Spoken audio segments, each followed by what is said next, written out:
नीलन और हल्की रोशनी वाले गलियारे में ठक ठक ठक की आवाज़ गूंज रही थी। High heels, red sari, black blouse में डॉक्टर रीना मलिक सधे कदमों से जेल के अहाते से होकर अपने कैबिन में जा रही थी। यरवदा सेंट्रल जेल में डॉक्टर रीना की पोस्टिंग कैदियों की काउंसलिंग के लिए हुई थी। उसे कोई अंदाज़ा नहीं था कि किस्मत उसके लिए इस जेल में क्या प्लानिंग किए बैठी है। जॉर्जिया यूनिवर्सिटी से डॉक्टरेट कर भारत लौटी रीना का अपना कहने के लिए कोई नहीं था, इसलिए वह ज़्यादातर समय जेल की चारदीवारी के बीच कैदियों को समझने, उनके मेंटल हेल्थ और वेलबींग का ख्याल रखने में बिताती। बचे हुए समय में या तो वो महिला कैदियों के बच्चों को पढ़ाती या कैदियों की काउंसलिंग से मिले अनुभवों को दर्ज कर रिसर्च पेपर तैयार करती।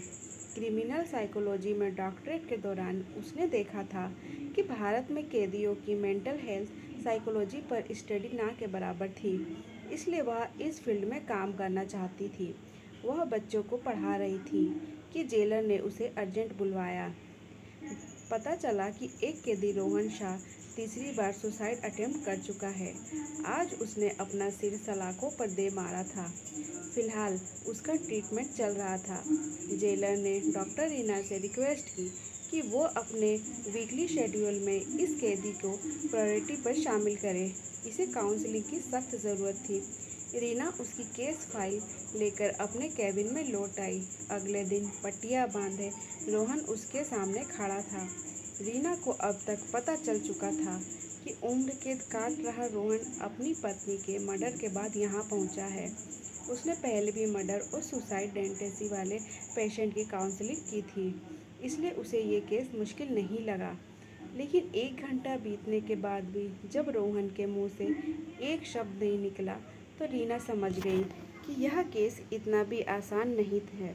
उसकी वाइफ की सक्सेसफुल डे और रोहन के मौका वारदात पर कत्ल के हथियार के साथ पाए जाने के बाद कोर्ट ने उसे मर्डर का दोषी माना।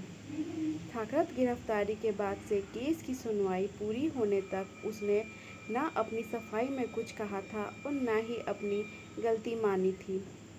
रीना ने जेलर से स्पेशल परमिशन ली कि वह दिन के वक्त जब चाहे रोहन से मिल सकती है। उसने रोहन की बैरक पर कॉरिडोर के सामने करवा दी थी। अब वह रोहन की एक्टिविटीज़ को अपने कैबिन की खिड़की से देख सकती थी। वह उसकी हर एक मोमेंट पर हर एक्टिविटी को अपनी डायरी में नोट करने लगी। शाम 7 बजे का सायरन बजते ही रोहन बेचैन हो जाता। वह अपनी बैरक में टहला करता या ग्रिल पकड़कर लगातार बाहर कुछ देखने की कोशिश करता। बाकी पूरे समय वह या तो लेटा रहता या सिर झुकाए नजरें नीचे किए फर्श की ओर देखता रहता। हफ्ते भर बाद रोहन के सिर की पट्टी खुली तो रीना ने अपने पेशेंट नहीं एक इंसान की हैसियत से देखा। लंबा कद, गोरा रंग, मजबूत जिस्म और किसी को ढूंढती मन, कहीं खोई हुई आंखें। अगर वह जेल में ना होता तो रोहन की पर्सनैलिटी ऐसी ज़रूर थी कि वह राल चलती लड़कियों उसे एक बार पलटकर ज़रूर देखती या कम से कम उसके बारे में एक बार सोचती ज़रूर। रीना ने तय किया कि वह शाम के वक्त ही रोहन से बात करने की कोशिश करेगी। उसकी हफ्ते भर की मेहनत रंग लाई। जेलर खुश थे कि रोहन ने कम से कम रीना की ओर देखना शुरू तो किया था। हालांकि अब भी रीना को लगता कि वह किसी पत्थर से बात कर रही है, लेकिन उसने हिम्मत नहीं हारी। अगले हफ्ते रोहन पूरे सेशन के दौरान रोता रहा था। वह खुश थी कि आखिरकार उसके सबसे टफ सब्जेक्ट ने उसकी बातों पर रिस्पॉन्ड करना शुरू किया।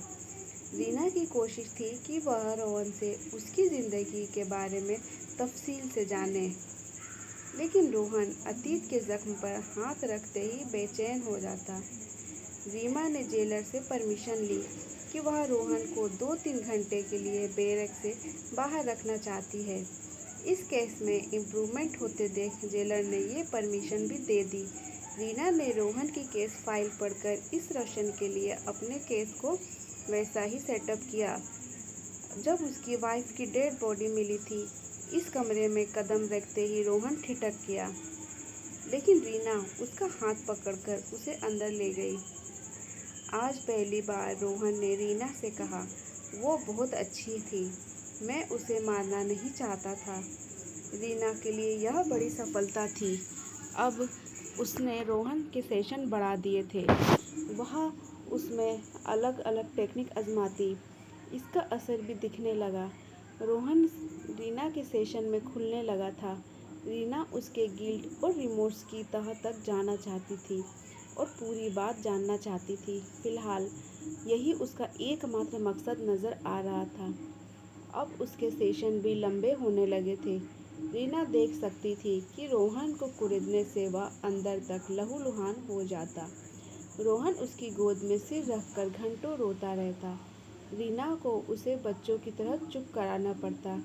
रोज के कई सेशन और रीना का असेसमेंट कहता था कि रोहन उस क्राइम के गिल्ट में जी रहा था जो उसने शायद किया ही नहीं था। लेकिन ना जाने क्यों रीना अपने ही इस नतीजे को मानने के लिए तैयार नहीं थी। वह सोचती थी कि रोहन अपने अंदर कुछ रोक रहा है। शायद यह डॉक्टर और उसके मरीज के बीच की झिझक थी। रीना का मानना था कि इस रुके हुए के बाहर आने से ही रोहन के गिल्ट और उसकी वाइफ के मर्डर की गुत्थी सुलझेगी। वह जितना ज़्यादा ये मानकर चल रही थी कि रोहन ने ही अपनी पत्नी का कत्ल किया है, उतना ही ज़्यादा उसे रोहन से सहानुभूति होती जा रही थी।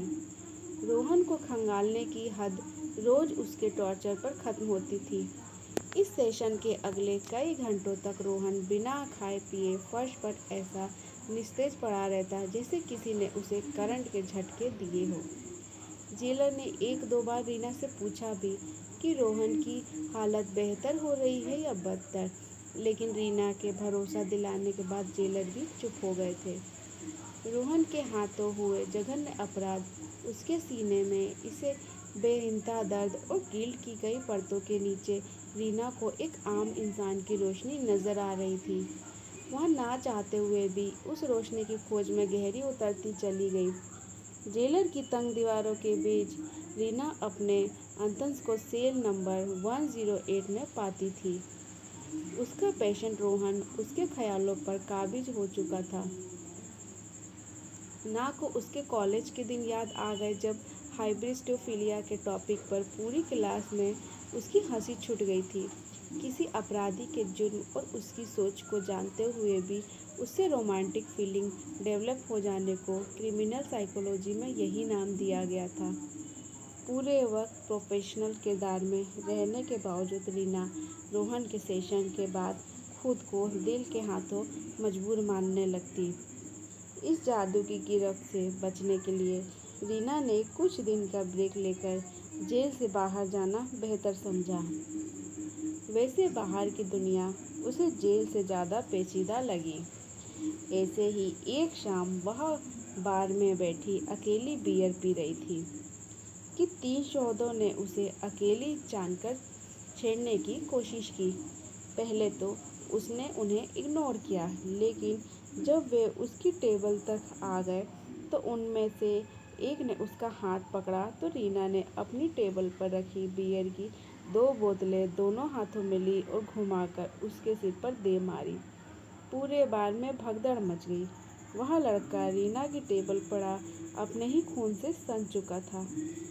बार मैनेजर ने पुलिस को फ़ोन कर दिया था। अगला सूरज उगने और रीना का नशा उतरने तक वह घटना घट चुकी थी जिसकी उसने सपने में भी कल्पना नहीं की थी। वह लड़का कोमा में था और रीना उसी जेल में कैदी बन गई जहां वह डॉक्टर थी। उसे रोहन के बगल वाला सेल नंबर 112 मिला था। रोहन ने उससे बात करने की कोशिश की तो रीना ने मुंह फेर लिया था। लेकिन जब उसने रीना से कहा, तुम्हारे जाने के बाद मुझे याद आ गया कि उस रात क्या हुआ था, तो रीना से रहा नहीं गया। रोहन ने बताया कि उसे और उसकी वाइफ सिंधु को उस रात एक फ्रेंड के घर पार्टी में जाना था। रोहन का जाने का बिल्कुल मन नहीं था तो वह शाम से ही शराब पी रहा था। वाइफ सिंधु कई दिनों से उससे घर का फ्यूज़ बदलने के लिए कह रही थी, जिसे वह टालता आ रहा था। उस शाम सिंधु ने हेयर स्ट्रेटनर को जैसे ही प्लग इन किया, घर के एक हिस्से की लाइट चली गई और वह जोर से चीख पड़ी। पहले उसे लगा कि सिंधु गुस्से में चीखी है, लेकिन जब उसकी चीख नहीं रुकी हुई तो वह भागकर अंदर गया। सिंधु करंट लगने से छटपटा रही थी। उसने हेयर स्ट्रेटनर का स्विच ऑफ कर सिंधु को धक्का दिया तो उसका सिर अलमारी से जा लगा और वह उसके बाद नहीं उठी। सिंधु की सीख सुनकर नौकर भी आ गए थे। उन्होंने डॉक्टर को फ़ोन किया और डॉक्टर ने पुलिस को। सिंधु इस दुनिया से जा चुकी थी। उस पर पत्नी को करंट देकर मारने का इल्ज़ाम लगा। सिंधु के जाने के बाद वह कई दिन तक बेसुध रहा और खुद को गुनहगार मानता रहा। इसलिए उसने चुपचाप वही मान लिया जो पुलिस कह रही थी। रीना अपने सेल से चीख पड़ी कि तुम झूठ बोल रहे हो। तुमने ही मेरी बहन सिंधु को मारा है, क्योंकि तुम उससे नहीं किसी और से प्यार करते थे। मेरी बहन सिंधु सुनकर रोहन चौंका। उसने कहा, सिंधु ने तो मुझसे कहा था कि उसका इस दुनिया में कोई नहीं है। रीना के सेल से आवाज़ आई, वो इसलिए क्योंकि मेरे लाख मना करने के बावजूद तुम जैसे घटिया इंसान से शादी का फैसला करने के बाद हम दोनों एक दूसरे के लिए मर गए थे। लेकिन खून का रिश्ता नहीं मरता, इसलिए मैं अपनी बहन के मर्डर की कहानी तुम्हारे मुंह से सुनने के लिए यहाँ आई थी। रोहन ने मायूस आवाज़ में कहा, तो फिर तुमको भी मुझसे नाउम्मीद होना पड़ेगा, जैसे सिंधु को होना पड़ा था। मेरी डायरी पढ़ने के बावजूद उसने मुझसे शादी की।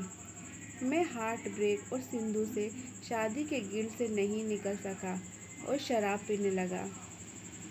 उसने मेरी एक्स को ढूंढा था और उससे दोस्ती की थी ताकि मुझे नॉर्मल कर सके। उस हादसे वाली शाम हम मेरी एक्स के घर पर ही डिनर के लिए जाने वाले थे। मैं वहाँ नहीं जाना चाहता था, पर वो ये सब मेरे लिए ही कर रही थी। मैं उसे क्यों मारता? रीना। इसके बाद दोनों बैरक में खामोशी छा गई और कुछ देर बाद रीना के सुबुकने की आवाज़ आई। रोहन उसकी बहन का हत्यारा ना सही, लेकिन उस हादसे की एक वजह तो था ही। लेकिन उसने पिछले कुछ दिनों से जो भी रोहन के लिए महसूस किया था और जिससे वह हर साल में बचना चाह रही थी, वही फीलिंग उसे फिर से घेरने लगी थी। रीना इसी दोराहे पे थी कि वह अपनी बहन की मौत की वजह बने इंसान से दूर रहे या अपने दिल की सुने। पूरी रात सोचने के बाद उसने पाया कि सच, प्यार और इंसाफ शायद ऐसी चीज़ है जिन्हें हमेशा ब्लैक एंड वाइट में नहीं देखा जा सकता। कई बार ये ब्लैक एंड वाइट के बीच ग्रे शेड्स में भी मिलते हैं। और अगर सुबह जब रीना का वकील उसके बेल पेपर लेकर आया तो रीना ने जो फैसला किया उसे तर्क और समझदारी परे कहा जा सकता है। उसने कहा, मुझसे ज़्यादा रोहन को बेल की ज़रूरत है। वह उस जुर्म में सज़ा काट रहा है जो उसने किया ही नहीं है। आप इस केस को रीओपन करने की तैयारी करें। मैं सलाखों के इस तरफ रहूं या उस तरफ, मुझे कैदियों की काउंसलिंग करनी ही है। क्यों जेलर साहब? उसके जेल के बाहर खड़े जेलर साहब मुस्कुरा दिए और कहा, क्यों नहीं, शाम को तुमको बच्चों को भी पढ़ाना है। बहुत दिन हो गए उन्हें किताब खोले हुए। किताब शब्द सुनकर रीना को अपनी किताब में लिखी पहली लाइन याद आ रही थी। हीलिंग और फॉरगिवनेस का सफ़र एक साथ तय होता है।